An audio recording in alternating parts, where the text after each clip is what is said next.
Pirmkārt, kas ir jādara, ir jānoņem viss iekaisīgā pārtika. Tad viss, kas izraisa organismā hronisku latentu iekaisumu, sākot ar saldētiem, dažādiem gāzētiem dzērieniem, visiem fast foodiem, rafinētiem cukuriem, tātad augsta glikemiskā indeksa, visiem produktiem, kur ir transita augstskābes, jeb apceptas grilētas produkti.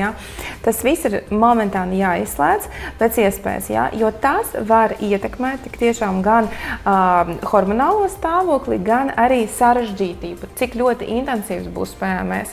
Jo, kā mēs zinām, mēs esam tas, ko mēs ēdam, un mums produkti vai nu var provocēt kādu mūsu iekšķīgo kaiti, vai, teiksim, mūsu iekšķīgo jau, teiksim, to vājo vietu, un to arī, teiksim, simptomu sarežģītību paaugstināt, vai tieši otrādi mēs varam, tas būs vairāk kā dziedinošs ēdiens, kas var tieši otrādi būs pozitīvi hormonālajai sistēmai, pozitīvi būs arī, teiksim, mūsu vielmaiņai, metabolismam.